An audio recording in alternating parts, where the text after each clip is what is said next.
आज का हमारा जो टॉपिक है वो है इलेक्ट्रॉन एफिनिटी। इसको हम डिस्कस करेंगे। एग्ज़ाम पॉइंट ऑफ व्यू के हवाले से भी इम्पोर्टेंट हैं। तो अगर एग्ज़ाम में ये क्वेश्चन आता है आप उसको कैसे अटैम्प्ट करोगे, उसके नोट्स बने हुए हैं, तो आप यहाँ से हेल्प ले सकते हो। ठीक है, सबसे पहले इसकी डेफिनेशन को डिस्कस करेंगे।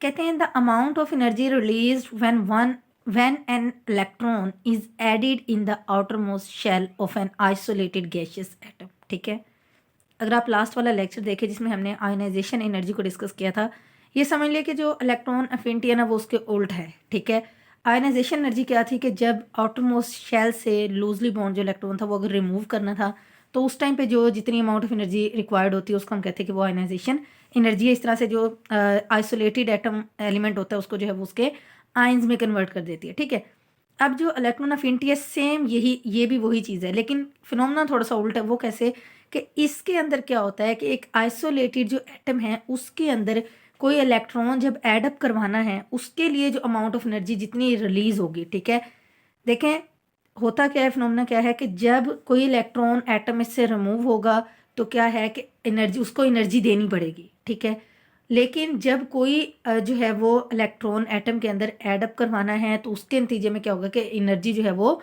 रिलीज होती है। जब भी कोई चीज़ एटम के अंदर यानी कि इलेक्ट्रॉन है वो ऐड अप होगा तो एनर्जी रिलीज होगी। ठीक है, तो कहते हैं एनर्जी की वो वाली अमाउंट जब एक इलेक्ट्रॉन को जो है वो किसी आइसोलेटेड गैसियस एटम के आउटर मोस्ट शेल के अंदर ऐड करवाया जाता है तो उस एनर्जी को हम कहते हैं वो इलेक्ट्रॉन एफिनिटी है। ठीक है, आइसोलेटेड गैसियस एटम क्या होता है, बिल्कुल वो एलिमेंट, ठीक है, वो एटम जो कि अपनी नॉर्मल स्टेट में होता है। ठीक है, आयंस की फॉर्म में नहीं होता। ठीक है, जब भी उसके अंदर हम इलेक्ट्रॉन को ऐड करवाएंगे एनर्जी रिमूव होगी। ठीक है, तो उसके बाद जो है वो जो आइसोलेटेड गैसियस एटम है वो किस में कन्वर्ट हो जाएगा, वो अपने आयंस में कन्वर्ट हो जाएगा। ठीक है, इसकी एग्जाम्पल देखते हैं।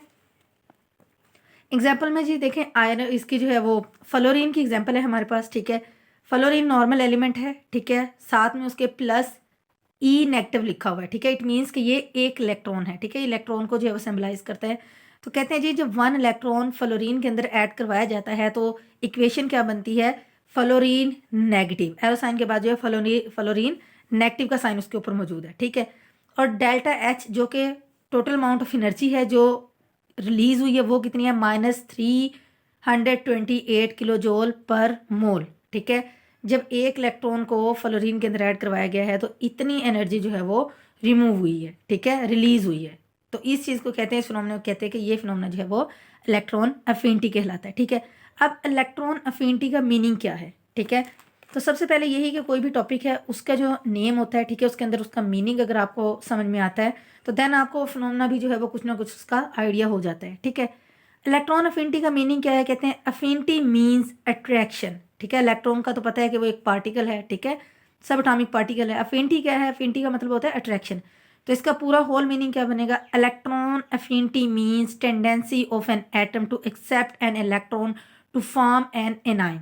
ठीक है, कहते हैं जी कि इलेक्ट्रॉन अफिनिटी का एज अ होल मीनिंग क्या होगा कि ये किसी भी एटम की वो सलाहियत है कि जिसके ज़रिए वो क्या करता है कि वो एक इलेक्ट्रॉन को एक्सेप्ट करने की सलाहियत रखता है। ठीक है, फिर जब वो एटम जो कि आइसोलेटेड फॉर्म में है इलेक्ट्रॉन को एक्सेप्ट करेगा तो वो किस में कन्वर्ट हो जाएगा, वो एनाइन की जो है वो फॉर्मेशन होगी। ठीक है, एनाइन की क्यों फॉर्मेशन होगी, केटाइन की क्यों नहीं होगी, क्योंकि आपको पता है कि जब एटम इलेक्ट्रॉन को रिमूव करता है तो उसके ऊपर पॉजिटिव चार्ज आ जाता है। ठीक है, लेकिन जब कोई एटम इलेक्ट्रॉन को एक्सेप्ट करता है तो उसके ऊपर जो है वो नेगेटिव चार्ज आ जाता है। ठीक है, तो इसलिए क्या होता है कि जब भी एटम इलेक्ट्रॉन को एक्सेप्ट करेगा तो उसके नतीजे में एनाइन की फॉर्मेशन होगी, जो अभी हमने जो है वो इक्वेशन में देखा भी है। ठीक है, अगर हम इसकी एग्जांपल देखें, कहते हैं जी electron affinity of fluorine is -328 kilo joule per mole. ये अभी जब हमने इक्वेशन देखी थी जिसमें जी फ्लोरीन जो है वो आयन बना था।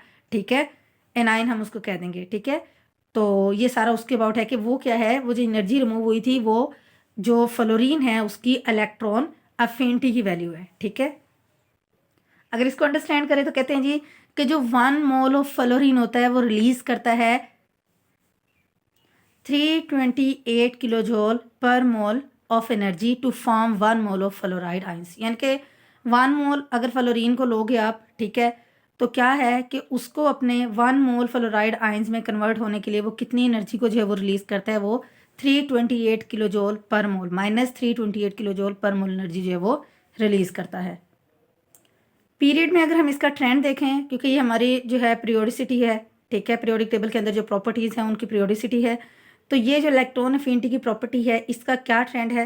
तो सबसे पहले पीरियड के अंदर देखते हैं, तो कहते हैं जी from left to right in a period. पता होना चाहिए कि पीरियड को हम कहाँ से कहाँ कंसिडर करते हैं, लेफ्ट टू राइट उसको कंसिडर करते हैं, ठीक है। तो उसमें कहते हैं जी कि जो इलेक्ट्रॉन अफिनिटी है increases from left to right, ठीक है। तो ये आपने मेन पॉइंट याद रखना है कि पीरियड में जब भी हम इलेक्ट्रॉन अफिनिटी का ट्रेंड देखेंगे तो वो लेफ्ट टू राइट जो है वो इंक्रीज होता है, ठीक है। उसकी रीजंस क्या है, कहते हैं जी size of an atom decreases in a period, ठीक है। पीरियड के अंदर हमने देखा कि इलेक्ट्रॉन अफिनिटी इंक्रीज करती है। वजह उसकी क्या है, क्योंकि जी पीरियड के अंदर एटम का साइज डिक्रीज करता है। क्यों डिक्रीज करता है, हमने देखा था कि जब हम लेफ्ट टू राइट कंसीडर करते हैं तो जो एटॉमिक नंबर है पीरियड के अंदर वो 1 बाय 1 इंक्रीज हो रहे होते हैं, ठीक है। होता क्या है कि प्रोटॉन जो है वो एक्स्ट्रा, जैसे जैसे एटॉमिक नंबर इंक्रीज होता है इलेक्ट्रॉन और प्रोटॉन बढ़ते जाते हैं। प्रोटॉन की एडिशन होती है न्यूक्लियस के अंदर, इलेक्ट्रॉन की एडिशन होती है शेल के अंदर, ठीक है।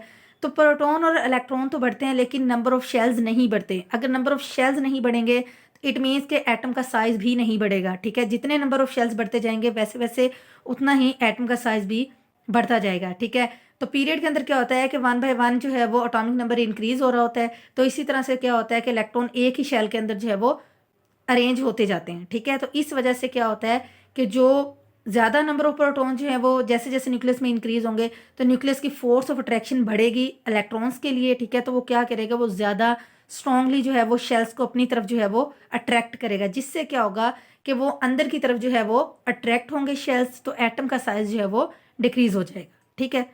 सेकेंड पॉइंट है, कहते हैं जी attraction of nucleus for incoming electron increases, ठीक है। अब देखिए शेल्स तो नहीं बढ़ रहे लेकिन इलेक्ट्रॉन्स उसके अंदर जो है एडअप होते जा रहे हैं। 1 इलेक्ट्रॉन है, 2 है, 3 है, 4 है। 1 बाय 1 जैसे एटॉमिक नंबर इंक्रीज होगा वैसे वैसे जो है वो एक एक इलेक्ट्रॉन भी एडअप होता जाएगा, ठीक है। अब नंबर ऑफ शेल्स नहीं बढ़े लेकिन क्या है कि नंबर ऑफ इलेक्ट्रॉन्स बढ़े हैं, नंबर ऑफ प्रोटॉन्स बढ़ रहे हैं, न्यूक्लियर का चार्ज बढ़ रहा है, ठीक है। तो होगा क्या कि इलेक्ट्रॉन्स जो इनकमिंग इलेक्ट्रॉन्स होंगे शेल्स के अंदर, ठीक है, एक ही शेल है उसके अंदर इलेक्ट्रॉन्स आई जा रहे हैं आई जा रहे हैं, ठीक है। तो उसके लिए जो न्यूक्लियस है उसकी फोर्स ऑफ अट्रैक्शन भी ज़्यादा होगी, ठीक है। फिर कहते हैं जी more attraction for electrons more energy will be release. तो न्यूक्लियस की जितनी ज़्यादा अट्रैक्शन होगी इलेक्ट्रॉन्स के लिए उतनी ही ज़्यादा एनर्जी जो है वो रिलीज होगी। हमने अभी बात की है इलेक्ट्रॉन अफिनिटी क्या है कि जब भी कोई इलेक्ट्रॉन है उसको जो है वो एडअप करवाया जाता है किसी एटम के अंदर तो एनर्जी रिमूव होती है, ठीक है। जितने ज़्यादा इलेक्ट्रॉन आएंगे उतनी ज़्यादा न्यूक्लियस की अट्रैक्शन होगी उनके लिए, इनकमिंग इलेक्ट्रॉन्स के लिए, और उतनी ही ज़्यादा जो है वो एनर्जी रिलीज होगी, ठीक है।